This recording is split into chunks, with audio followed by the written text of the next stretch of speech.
Hey there, comic book friends and fiends. It's Rob here in front of the Great Wall of Comics. Today, we got a mystery box from the J. Scott Campbell store.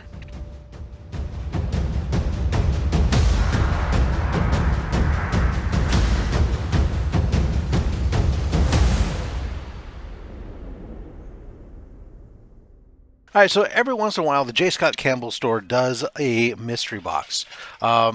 It's, 80 bucks, and it's going to have, I don't know, probably six or so books in here. I don't know. It's not like the craziest value in the world, but sometimes it's got some really cool books. I haven't gotten any books from the J. Scott Campbell store for a while, so there's a chance to get some stuff here that I don't have instead of getting a bunch of stuff that I already have. But also a good chance I could still get a bunch of stuff I had. But it's a great way sometimes to get stuff that's been not available on the store for a while that they find or they're no longer holding to take care of damages that make their way to the mystery box, and that is very cool. All right, so let's take a look. I love J. Scott Campbell's art, so this should be fun to take a look at these books. It looks like we have it inside of a magazine bag, which is kind of cool. I've done that many times. And they Mylar everything, which is great. If I could just get the bag out of the way. All right. All right, first up, let's take a look and see. We got, oh, look at that. Okay, Punchline. Punchline number 1, J. Scott Campbell. All right, this was, I have this book. I think that this was, as I recall, this is like it's limited to 3,000, maybe 2,500. It wasn't like the really difficult one to get, but I'm not I didn't like the one. It was really hard to get there. Let's see, and then we got a Gwen Stacy number 1.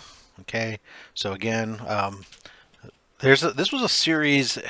This was kind of a cool series, this Gwen Stacy series that was being done, but unfortunately got cut off by the pandemic.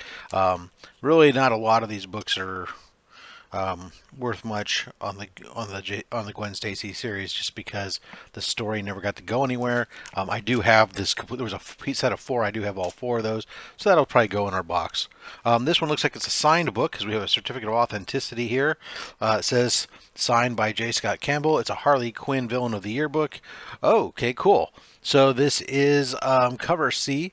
What's interesting about this is, so I had bought this entire set, and this book was one that when I had it sent off to be graded, it was in poor condition. It came back not very good. So hopefully this one's better, and then I'll have that one for the PC. That's kind of cool. Another signed book, it looks like. Okay, cool. I like this one.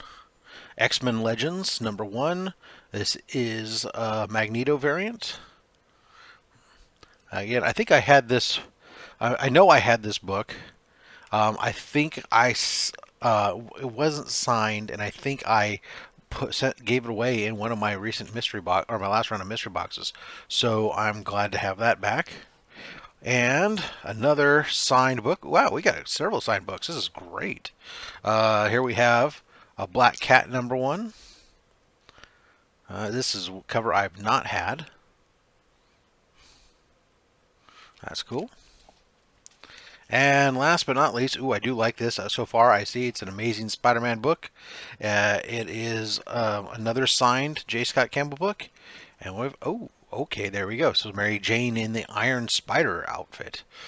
Nice. I have not owned this variant. I had like the Alex Ross variant. Alex Ross did a very similar cover. I think actually for the Iron Man run, if I'm remembering correctly. But I've not had the J. Scott Campbell one. This one is, as I recall, used to be worth some pretty good coin. That's kind of cool. I dig that. I think, you know what? I mean, look, you got 1, 2, 3, 4 signed books, plus the Gwen Stacy and the Punchline book. So I think that's a pretty good haul. $80. Obviously, the value is in the eye of the beholder. For me, I'm happy. I like signed books. I love Mary Jane, so that's definitely sticking for me. Um, Probably one or two of these might make their way into. I don't know if they're going to the giveaway box or not, but they might be in a future mystery box for all we know. Who knows? All right, guys. Until next time, collect what you want. Don't listen to me. I'm just a fat man with a fat stack of comics and a fat opinion. Thanks for watching.